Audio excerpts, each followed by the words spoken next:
देखिए, जनवरी का आधा महीना बीत चुका है, मकर संक्रांति का त्यौहार बीत गया, लेकिन उम्मीद के उलट ठंड में कहीं कोई कमी नहीं आई। पहाड़ से लेकर मैदान तक कड़ाके की ठंड आपको हर जगह नजर आएगी। कश्मीर में तो मैदानी इलाकों में सूखी सर्दी चरम पर है। बर्फबारी का लोगों को अब भी इंतजार है। ठंड से पाइपलाइन तक जम जा रही है। ऐसे में हालात श्रीनगर में भी आपको ऐसे ही नजर आएंगे। ठंड से डल झील में शिकारी की रफ्तार भी धीमी सी पड़ गई है। दिल्ली की बात करें तो पिछले कुछ दिनों की तरह अब भी यहां अच्छी धूप खिली हुई है, लेकिन दिल्ली वासियों को आज सुबह घने कोहरे का सामना करना पड़ा।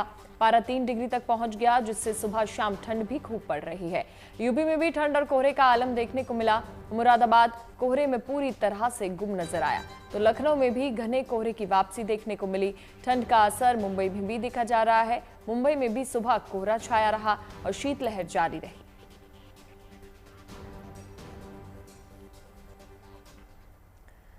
देखिए, दिल्ली समेत आसपास के मैदानी राज्यों में ठंड किस कदर हो रही है इसे बताने की जरूरत नहीं है, लेकिन कुछ ऊंचे पहाड़ों पर हो रही बर्फबारी को छोड़ दें तो अभी कई ऐसे पहाड़ी इलाके हैं जहां पर बर्फ का नामो निशान नहीं है। देखिए, इनमें हिमाचल, उत्तराखंड खास तौर से शामिल हैं, लेकिन बर्फबारी का इंतजार खत्म होने के संकेत मिल रहे हैं। मौसम विभाग ने 16 जनवरी से 20 जनवरी के बीच में कहीं बारिश तो कहीं बर्फबारी की संभावना जताई है। ऐसे में खबर यह है कि बर्फबारी का इंतजार कर रहे उत्तराखंड के लोगों के लिए खासकर बहुत बड़ी राहत आने वाली है।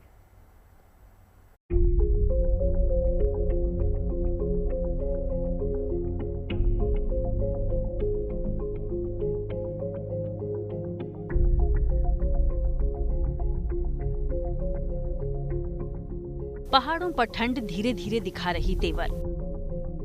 आने वाले दिनों में बढ़ेगा बर्फबारी का दौर।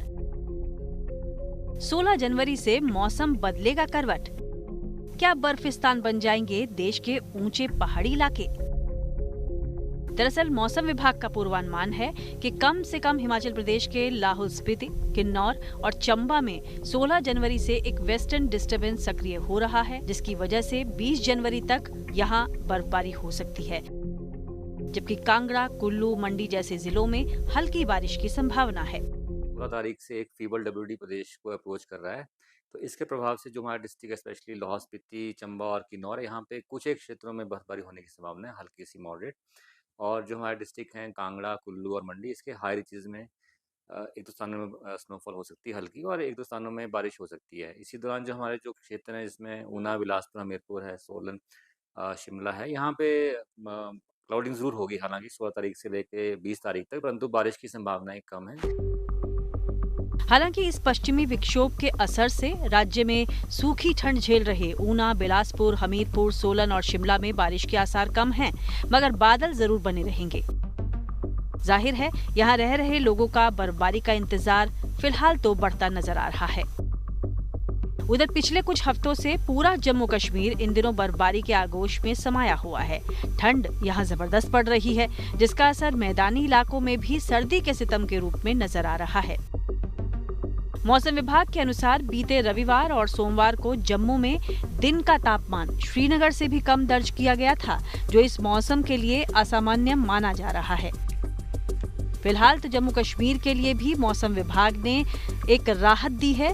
वो है राहत वेस्टर्न डिस्टर्बेंस की, जिसके एक्टिव होते ही कम से कम सूखी ठंड से निजात मिलने के साथ ही बारिश होगी, तो वहीं ऊंचाई वाले इलाकों में भारी बर्फबारी हो सकती है। 4-5 दिन के बाद एक वेस्टर्न डिस्टर्बेंस आ रहा है।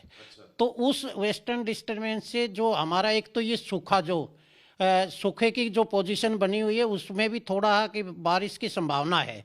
तो उस बारिश की संभावना को देखते हुए, क्योंकि उसमें ऊपर जो पर्वतीय क्षेत्र है उनमें भारी हिमपात भी होगा। उधर उत्तराखंड को लंबे समय से इंतजार है कि कब आसमान से बारिश और बर्फबारी हो। ऐसे में मौसम विभाग का यहाँ के कुछ जिलों में बारिश और बर्फबारी का पूर्वानुमान राहत देता नजर आ रहा है।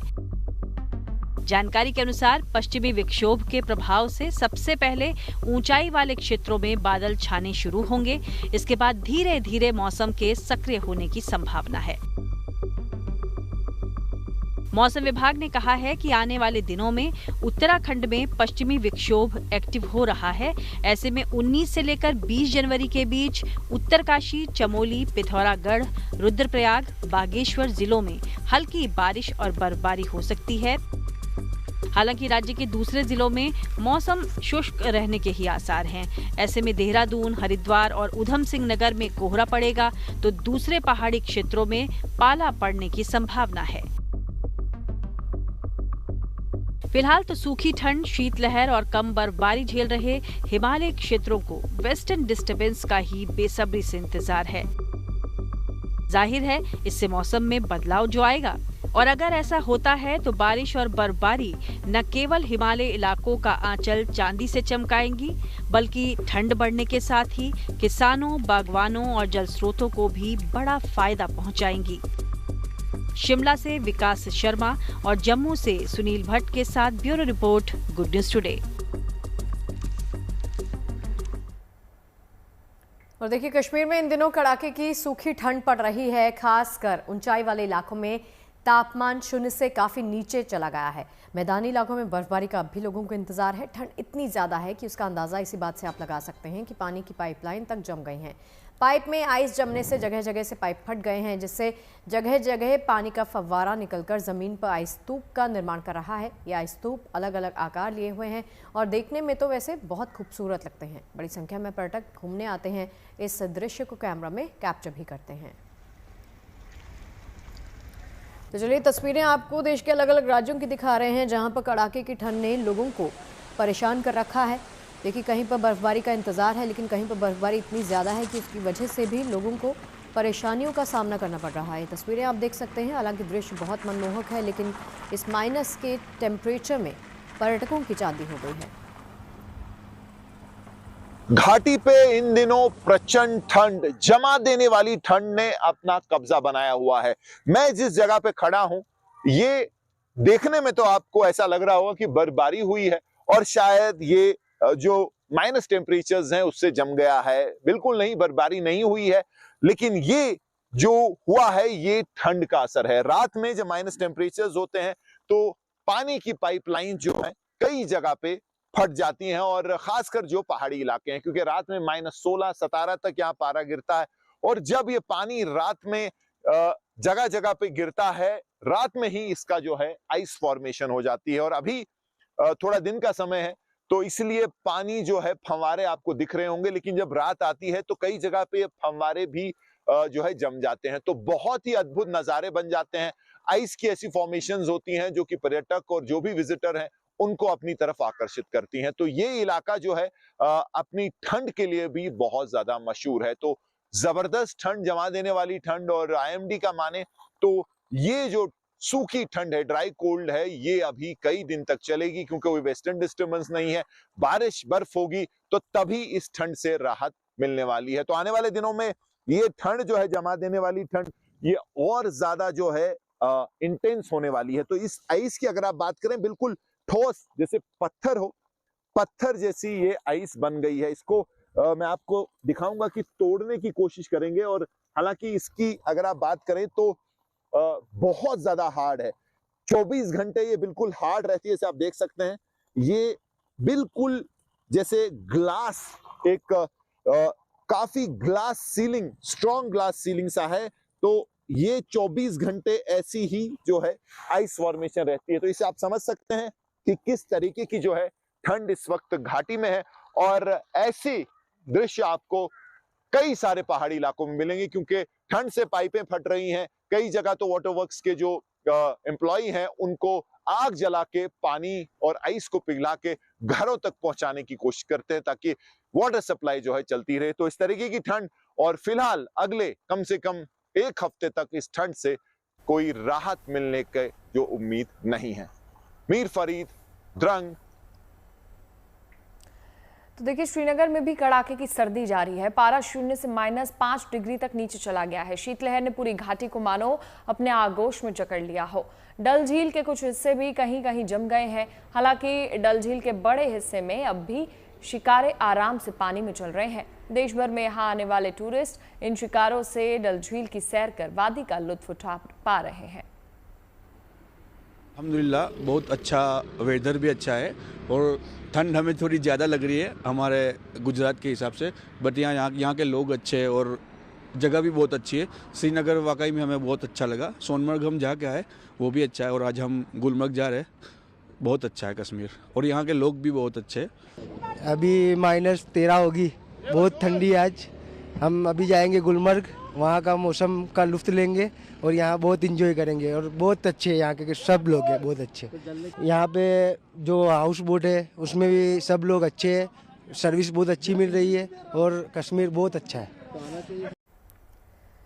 और देखिए, राजस्थान के मशहूर हिल स्टेशन माउंट आबू में इन दिनों ज़बरदस्त ठंड पड़ रही है। पारा माइनस में गोते लगा रहा है। -3 से -5 डिग्री तक पारा गिर गया है। पारे में लगातार गिरावट के चलते माउंट आबू समेत आसपास के मैदानी इलाकों में घास पर बर्फ की सफ़ेद परत जम गई है। घरों और होटल के बाहर खड़ी कारों की छतों पर भी जमी बर्फ साफ नजर आ रही है। कड़ाके की सर्दी के बावजूद पर्यटक माउंट आबू पहुंच रहे हैं, लेकिन स्थानीय लोग अलाव जलाकर सर्दी से बचने की कोशिश करते हुए नजर आ रहे हैं। इतनी बर्फ जमी है, -5 डिग्री सेल्सियस है। बहुत ही ज़्यादा ठंड है यहाँ पे। हाथ भी कमकमा रहे हैं और लोग भी कमकमा रहे हैं। पिछले 3 दिनों से कम -5 डिग्री चल ही रहा है। बीच में थोड़ा बहुत कम हो गया था, लेकिन अब तो 3 दिनों से -5 डिग्री चल रहा है यहाँ पे। बहुत मुश्किल से करता है, बहुत ठंडी रहता है, ठंडा वातावरण बहुत ज़्यादा रहता है। दिन से टेम्परेचर बहुत चल रहा है। और अब बात कर लेते हैं दिल्ली के मौसम की। आज सुबह 7:30 बजे दिल्ली के कई इलाकों में विजिबिलिटी 150 से 200 मीटर दर्ज की गई। आने वाले दिनों में ये स्थिति बनी रहेगी, लिहाजा हम आपसे गुजारिश करेंगे कि कोहरे में संभल कर चलें, समय पर घर से निकलें और ड्राइव करते वक्त अपना और दूसरों का ख्याल रखें। फिलहाल देखिए कैसे दिल्ली की कोहरे में लिपटी सुबह की सूरत रही। शुक्रवार की सुबह दिल्ली में ठंड और कोहरे का असर कुछ ऐसा है कि आपसे 300 मीटर की दूरी पर कौन खड़ा है, किस रफ्तार से आ रहा है, इस बात को पता लगाना बेहद ही मुश्किल हो गया है। दिल्ली का ये मयूर विहार के पास का फ्लाईओवर आपको दूर दूर तक कोहरे और धुंध का असर दिखाई देगा। जैसे ही कैमरा पैन होगा, तस्वीरें आपको दिल्ली वालों के लिए कितनी मुश्किल भरी है वो भी समझ में आएगा, क्योंकि आज मौसम विभाग ने येलो अलर्ट जारी किया है और मेट्रो लाइन जो दिल्ली की है वो भी धुंध में, कोहरे में खो गई है। मेट्रो जो तेज रफ्तार से आती हुई दिख रही है वो भी आपको कोहरे के जद में दिखाई देगी। और सबसे अहम बात है कि अगर आप सड़कों पर इस वक्त अपने दफ्तर के लिए जा रहे हैं तो ये सफ़र आज थोड़ा देरी भरा निश्चित रूप से हो सकता है, क्योंकि विजिबिलिटी बेहद ही कम है। इसकी वजह से सड़क पर रफ्तार में गाड़ियां नहीं चल सकती हैं। फ्लड लाइट्स और टेल लाइट्स ऑन कर ही गाड़ियां आपको चलानी पड़ेंगी। अक्षरधाम मंदिर कहाँ खो गया है पता नहीं चल रहा है। दिल्ली देहरादून एक्सप्रेसवे का ये आलम देखिए, धीमे धीमे रफ्तार से गाड़ियां चलती हुई फॉग लाइट, टेल लाइट के सहारे, और धुंध में, कोहरे में तो रेंग रही हैं गाड़ियां, क्योंकि विजिबिलिटी बेहद ही कम है। अब बात करते हैं दिल्ली एयरपोर्ट की। दिल्ली एयरपोर्ट पे सुबह 8 बजे विजिबिलिटी 300 मीटर रह गया था, और अगर आप सुबह 7:30 बजे की बात करेंगे तो दिल्ली एयरपोर्ट पे विजिबिलिटी मुश्किल से 150 मीटर थी। और यही वजह है कि इस वक्त दिल्ली एयरपोर्ट पे जो फ्लाइट ऑपरेशंस हैं वो कैट 3 प्रोसीजर्स और कंडीशंस के तहत चल रहे हैं। इसकी वजह से वहां पर जो खास तौर पे विमान लैंड कर रहे हैं, यानी कि जिन उड़ानों को दिल्ली पहुंचना है, उसमें उस पूरी प्रक्रिया में डिले हो रहा है। और ओवरऑल जो फ्लाइट ऑपरेशंस है दिल्ली एयरपोर्ट पे, उस पर भी इसका असर पड़ रहा है, क्योंकि कोहरे और धुंध ने न केवल दिल्ली को बल्कि पूरे उत्तर भारत को अपने कब्जे में ले रखा है। वीडियो सहयोगी शगुन के साथ मेहमद भारद्वाज, दिल्ली। और देखिए, मकर संक्रांति के बाद लखनऊ वासियों को उम्मीद थी कि आज ठंड से थोड़ी सी राहत मिलेगी, लेकिन लखनऊ के लोगों की सुबह कोहरे की चादर के बीच में हुई। 4 दिन बाद लखनऊ में आज सुबह घना कोहरा छाया रहा। शीतलहर और घने कोहरे से लखनऊ में ठंड का असर भी देखा गया। मौसम विभाग के मुताबिक आने वाले 4 दिनों तक लखनऊ और आसपास के कई जिलों में ऐसा ही मौसम रहने वाला है। मकर संक्रांति के बाद उम्मीद थी कि ठंड से थोड़ी राहत मिलेगी, लेकिन मकर संक्रांति बीतने के बाद घना कोहरा और ठंडी हवाओं ने मुश्किलें बढ़ा दी हैं। लखनऊ में आज सुबह से घना कोहरा छाया है, हालांकि विजिबिलिटी बेहतर है। मैं इस समय पर लखनऊ के 1090 यानी 1090 चौराहे पर हूं और आपको तस्वीरों के जरिए दिखाते हैं कि घने कोहरे की वजह से धुंध छाई हुई है, लेकिन विजिबिलिटी करीब 100 मीटर तक क्लियर है। 100 से 150 मीटर तक क्लियर है, लेकिन घना कोहरा छाया हुआ है, जिसकी वजह से सड़कों पर जो गाड़ियां चल रही हैं वो अपनी हेडलाइट जलाकर चल रही हैं। और उसके साथ ही लखनऊ ही नहीं, आसपास के कई जिलों में इसी तरीके का मौसम है। घना कोहरा और चल रही शीतलहर ने मुश्किलें बढ़ाई हुई हैं। जो लोग मजबूरी में घर से बाहर निकल रहे हैं वो गर्म कपड़ों के साथ निकल रहे हैं, लेकिन सवाल इस बात का है कि आखिर ये शीतलहर से राहत कब मिलेगी। मौसम विज्ञानियों का कहना है कि आने वाले 4 दिनों तक इसी तरह से मौसम रहेगा, उसके बाद राहत की उम्मीद है। दिन में आपने खूब पतंग उड़ाई होगी, रोशनी में पतंगबाजी भी खूब देखी होगी, पतंगबाजी के खूब किस्से भी सुने होंगे, लेकिन हम आपको पतंगबाजी का एक ऐसा नजारा दिखाते हैं जिससे आसमान दिन के उजाले में नहीं, अंधेरी रात में सजा नजर आया। मकर संक्रांति की रात हैदराबाद में बड़ी संख्या में लोगों ने पतंगबाजी का लुत्फ उठाया है। देखिए।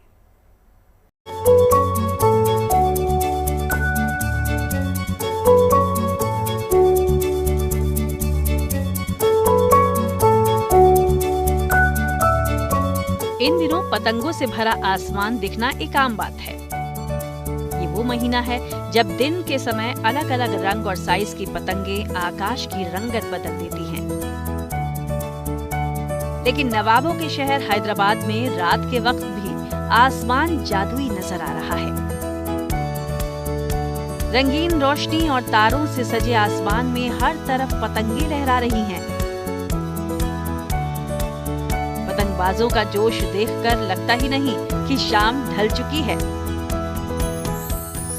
पतंगबाजी का ऐसा क्रेज आपको हर मकान की छत पर अच्छी खासी भीड़ के रूप में दिखेगा। बताया गया कि लोगों ने पतंग उड़ाने के लिए छतों को किराए पर लिया है।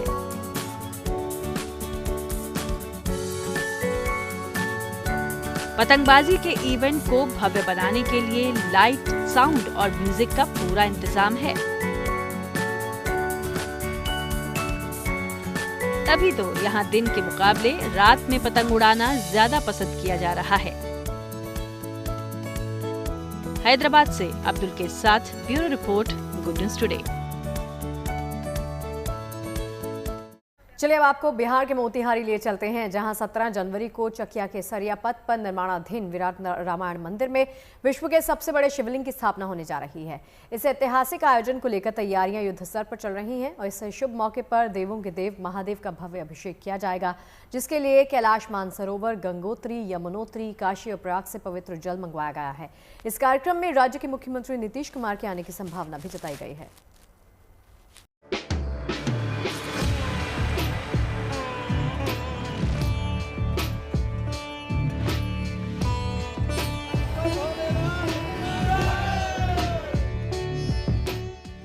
बस चंद पलों का और इंतजार, जब दुनिया के इस विराट शिवलिंग की स्थापना होने वाली है। इस शुभ कार्य के लिए 17 जनवरी का दिन तय किया गया है, जब इस 210 टन वजनी शिवलिंग को निर्माणाधीन विराट रामायण मंदिर परिसर में स्थापित किया जाएगा। इस आयोजन की शुभ घड़ी जैसे जैसे नजदीक आ रही है, वैसे वैसे शिव भक्तों का उत्साह भी बढ़ रहा है। मोतिहारी से आई इन तस्वीरों में देखा जा सकता है कि कैसे स्थापना से पहले ही शिवलिंग के दर्शन और पूजन के लिए लोगों की भारी भीड़ जुटने लगी है। शिवलिंग की स्थापना के लिए अब ज्यादा वक्त बचा नहीं है। ऐसे में तैयारियों का जायजा लेने के लिए डीआईजी, डीएम और एसपी जैसे आला अफसर मौके पर पहुंचे। वही स्थान है, देखिए आप मेरे पीछे देख सकते हैं कि कैसे एक बड़ा स्ट्रक्चर तैयार हो गया है और इसी स्ट्रक्चर पर जो विश्व का सबसे बड़ा शिवलिंग यानी कि 33 फीट का जो शिवलिंग है, जो जिससे सहस्त्रलिंगम शिवलिंग कहा जाता है, वो वहाँ पर विराजमान होगा। इसके लिए देख सकते हैं आपकी पूरी की पूरी तैयारियां शुरू हो चुकी है। बताया जा रहा है कि इस शिवलिंग की स्थापना पर इसका जलाभिषेक होगा, जिसके लिए कैलाश मानसरोवर, गंगोत्री, यमुनोत्री, काशी और प्रयाग से पवित्र जल मंगवाया गया है। ये जलाभिषेक हेलीकॉप्टर से होगा और फूलों की बारिश भी हेलीकॉप्टर से ही की जाएगी। वहीं शिवलिंग की स्थापना से जुड़ी पूजा पाठ और अनुष्ठान कराने के लिए हरिद्वार और पटना से पुरोहित बुलाए गए हैं। ये शिवलिंग 210 टन वजनी और 33 फीट ऊंचा है, जिस पर 1008 सहस्त्रलिंगम उकेरे गए हैं। शिवलिंग को तमिलनाडु के महाबलीपुरम के कुशल शिल्पकारों ने तैयार किया है। इसके निर्माण में करीब 10 वर्ष का समय लगा है और करीब 3 करोड़ रुपए की लागत आई है। इस शिवलिंग की स्थापना के लिए 17 जनवरी की तारीख इसलिए तय की गई है क्योंकि इस दिन माघ कृष्ण चतुर्दशी तिथि है और धार्मिक मान्यताएं कहती हैं कि इस दिन शिवलिंग की उत्पत्ति हुई थी और भगवान शिव के रूप में पहली बार पूजा हुई थी। जिस विराट रामायण मंदिर में महादेव के महारूप की स्थापना होनी है, उसका निर्माण महावीर मंदिर न्यास समिति करवा रही है। इस विराट रामायण मंदिर का शिलान्यास 20 जून 2023 को हुआ था। ये मंदिर पद्मश्री आचार्य किशोर कुणाल का ड्रीम प्रोजेक्ट है। पूरा होने के बाद रामायण मंदिर का मुख्य भवन 1080 फीट लंबा और 540 फीट चौड़ा होगा। मंदिर के मुख्य शिखर की ऊंचाई 270 फीट होगी। मंदिर में 18 शिखर और 22 उप मंदिर होंगे। मंदिर परिसर में 4 आश्रम भी बनाए जाएंगे। मोतिहारी से सचिन पांडे के साथ bureau report, good news today.